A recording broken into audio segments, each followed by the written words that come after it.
আসসালামু আলাইকুম। আজকে সর্বশেষ সংবাদ জানাবো আমি নুসরাত। প্রথমেই জানিয়ে দেব সংবাদ শিরোনাম। প্রার্থিতা ফিরে পেতে এবার আপিল করবেন বিএনপির মঞ্জুরুল আহসান মুন্সী। যুক্তরাষ্ট্রের কারণে কানাডা টিকে আছে, মনে রেখো মার্ক, বললেন ট্রাম্প। সিরিয়ার এসডিএফ এর ড্রোন হামলায় 7 সেনা নিহত, আহত 20। সর্বশেষ জানাবো শিক্ষক হত্যার জেরে বিক্ষুব্ধদের দেয়া আগুনে প্রাণ গেল বৃদ্ধার। শিরোনাম শুনলেন, এবারে বিস্তারিত। প্রার্থিতা ফিরে পেতে এবার আপিল করবেন বিএনপির মঞ্জুরুল আহসান মুন্সী। কুমিল্লা 4 আসনের বিএনপির মনোনীত মঞ্জুরুল আহসান মুন্সী মনোনয়ন ফিরে পেতে নির্বাচন কমিশনারের ইসির দেয়া সিদ্ধান্তের বৈধতা চ্যালেঞ্জের রিট খারিজ করে দেন হাইকোর্ট। এই রিট খারিজের ফলে তিনি নির্বাচনে অংশ নিতে পারবেন না বলে জানিয়েছেন আইনজীবীরা। এবার প্রার্থিতা ফিরে পেতে মনোনয়ন বাতিলের সিদ্ধান্ত চ্যালেঞ্জ করে দায়ের করা রিট খারিজের আদেশের বিরুদ্ধে আপিল বিভাগে আবেদন করবেন মঞ্জুরুল আহসান মুন্সী। বৃহস্পতিবার 22 জানুয়ারি আপিল বিভাগে এই আবেদন করা হবে বলে জানিয়েছেন তার আইনজীবী অ্যাডভোকেট সাইফুল্লাহ আল মামুন। বিচারপতি রাজিক আল জলিল ও বিচারপতি মোহাম্মদ আনারুল ইসলাম হাইকোর্ট বেঞ্চ এই আদেশ দেন। আদালতে মঞ্জুরুল আহসান মুন্সীর পক্ষে শুনানি করেন অ্যাডভোকেট আহসানুল করিম, ব্যারিস্টার রুহুল কুদ্দুস কাজল, barrister Mostafizur Rahman Khan, barrister Hamidul Misbah, advocate Saifullah Al Mamun. Hasnat আবদুল্লার পক্ষে ছিলেন ব্যারিস্টার এহসান আবদুল্লাহ সিদ্দিকী, অ্যাডভোকেট মোহাম্মদ হোসাইন লিপু, অ্যাডভোকেট জহিরুল ইসলাম মুসা, অ্যাডভোকেট মুজাহিদুল ইসলাম শাহিন। পরে ওই আসনের আরেক প্রার্থী হাসনাত আবদুল্লার আইনজীবী মোহাম্মদ হোসেন লিপু বলেন, আদালতের কাছে ঋণ খেলাপির তথ্য গোপন করে প্রতারণা করেছেন মঞ্জুরুল আহসান মুন্সী। আদালত আজ তার প্রার্থিতা বাতিলের সিদ্ধান্ত বহাল রেখেছেন। এখন তিনি নির্বাচনে প্রার্থী হতে পারবেন না, তবে তিনি হাইকোর্টের আদেশের বিরুদ্ধে আপিল করতে পারবেন।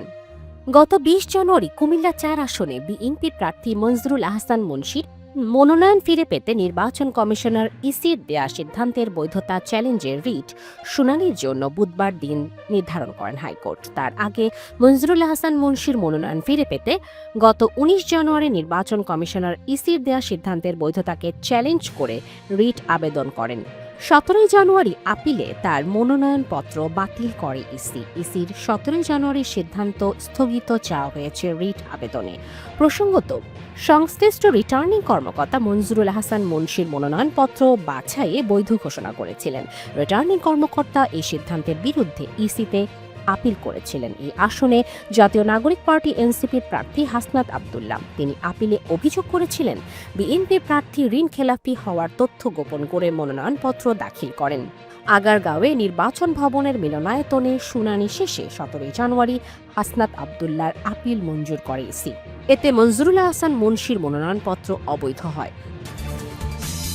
যুক্তরাষ্ট্রের কারণেই কানাডা টিকে আছে, মনে রেখো মার্ক, বললেন ট্রাম্প। যুক্তরাষ্ট্রের প্রেসিডেন্ট ডোনাল্ড ট্রাম্প সুইজারল্যান্ডের দাভোসে ওয়ার্ল্ড ইকোনমিক ফোরামের WF বার্ষিক সম্মেলনে কানাডার প্রধানমন্ত্রী মার্ক কার্নিকে কড়া ভাষায় আক্রমণ করে বলেছেন, যুক্তরাষ্ট্রের বদান্যতা ও সহযোগিতার কারণে কানাডা একটি দেশ হিসাবে টিকে আছে। বুধবার 21 জানুয়ারি সম্মেলনে দেয়া এক ভাষণে ট্রাম্প কানাডাকে উদ্দেশ্য করে বলেন, কানাডা যুক্তরাষ্ট্রের কারণেই বেঁচে আছে। মার্ক, পরের বার কোনো বিবৃতি দেওয়ার সময় বিষয়টি মনে রাখো। ট্রাম্পের এই আক্রমণাত্মক মন্তব্য মূলত এর আগের দিন কানাডার প্রধানমন্ত্রী মার্ক কার্নির দেয়া এক বক্তব্যের প্রতিক্রিয়া হিসেবে এসেছে, যেখানে কার্নি মার্কিন আধিপত্যবাদের তীব্র সমালোচনা করেছিলেন। এনডিটিভি ও আন্তর্জাতিক গণমাধ্যমগুলোর প্রতিবেদনে এই দুই প্রতিবেশী দেশের শীর্ষ নেতার মধ্যেকার নজিরবিহীন বাকযুদ্ধের তথ্য উঠে এসেছে। ট্রাম্প তার বক্তব্যে দাবি করেন, কানাডা নিয়মিতভাবে যুক্তরাষ্ট্রের কাছ থেকে অনেক কিছু বিনামূল্যের সুযোগ সুবিধা হিসেবে পায়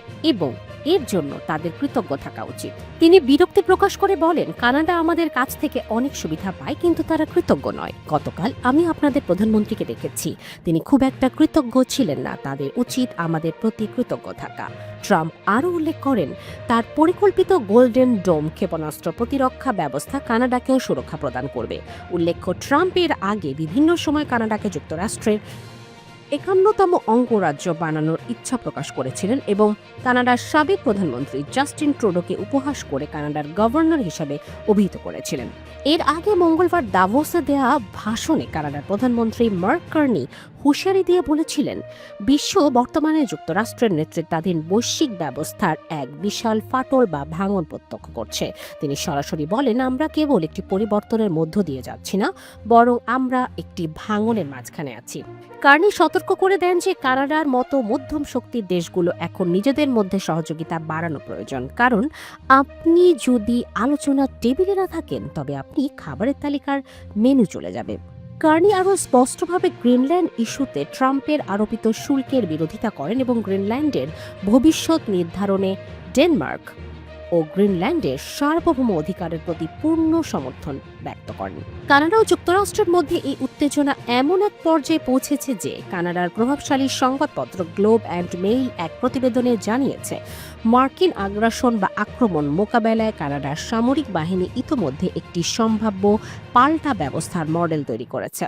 যদিও সাম্প্রতিক মাসগুলোতে ট্রাম্পের কানাডা দখলের আলোচনা কিছুটা স্তিমিত হয়েছিল, তবে সম্প্রতি তিনি তার সামাজিক যোগাযোগ মাধ্যমে কানাডা ও ভেনেজুয়েলাকে মার্কিন পতাকায় ঢাকা একটি মানচিত্র পোস্ট করে পুনরায় উত্তেজনাকে উস্কে দিয়েছেন। দাভোসের এই 56তম বার্ষিক সম্মেলনে দুই নেতার এই পাল্টাপাল্টি অবস্থান উত্তর আমেরিকার ভূ রাজনীতিতে একটি অস্থির পরিস্থিতির ইঙ্গিত দিচ্ছে।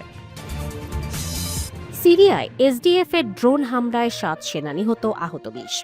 সিরিয়ার উত্তর পূর্বাঞ্চলীয় হাসাকা প্রদেশের এসডিএফ এর একটি ড্রোন হামলায় দেশটির সেনাবাহিনীর 7 জন সদস্য নিহত এবং অন্তত 20 জন আহত হয়েছেন। বুধবার 21 জানুয়ারি সিরিয়ায় প্রতিরক্ষা মন্ত্রণালয়ের এক বিবৃতিতে এই তথ্য নিশ্চিত করে জানিয়েছে, প্রদেশের আল ইয়ারুবিয়াহ সীমান্ত ক্রসিং এর কাছে একটি গোলাবারুদের ডিপো লক্ষ্য করে এই হামলা চালানো হয়।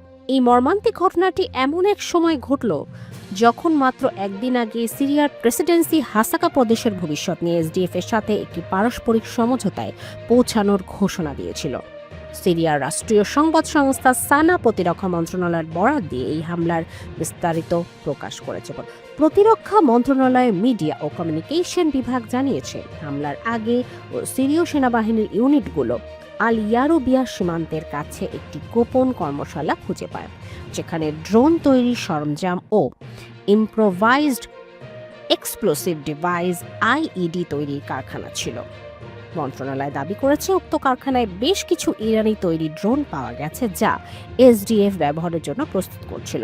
সেনাবাহিনী যখন ওই এলাকাটিতে নিরাপদ করতে তল্লাশি অভিযান শুরু করে, ঠিক তখনই এসডিএফ একটি আত্মঘাতী ড্রোন পাঠিয়ে সেখানে আক্রমণ চালায়। এই হামলায় ঘটনাস্থলে 7 জন সেনা সদস্য প্রাণ হারান এবং আহতদের দ্রুত চিকিৎসার জন্য স্থানীয় হাসপাতালে ভর্তি করা হয়েছে। সিরীয় সেনাবাহিনীর অপারেশন কমান্ড এই ঘটনাকে বিপজ্জনক উস্কানি এবং যুদ্ধবিরতির স্পষ্ট লঙ্ঘন হিসেবে অভিহিত করেছেন।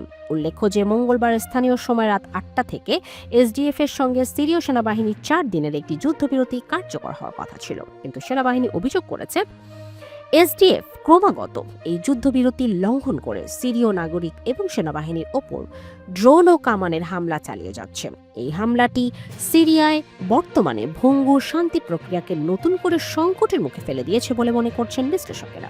হাসাকা প্রদেশের এই রক্তক্ষয়ী সংঘাত এমন এক সময় ঘটল যখন আলেপ্পো এবং হাসাকা জুড়ে এসডিএফ এর পক্ষ থেকে বারবার আক্রমণের খবর পাওয়া যাচ্ছিল। এর আগে সিরীয় প্রেসিডেন্সি আশাবাদ ব্যক্ত করেছিল নতুন সমঝোতার মাধ্যমে এই অঞ্চলের উত্তেজনা প্রশমিত হবে। তবে প্রতিরক্ষা মন্ত্রণালয়ের সাম্প্রতিক এক বিবৃতি এবং সেনাবাহিনীর কঠোর অবস্থান ইঙ্গিত দিচ্ছে, এসডিএফ এর এই ড্রোন হামলার পর যুদ্ধবিরতি টিকিয়ে রাখা এখন বড় চ্যালেঞ্জ হয়ে দাঁড়িয়েছে।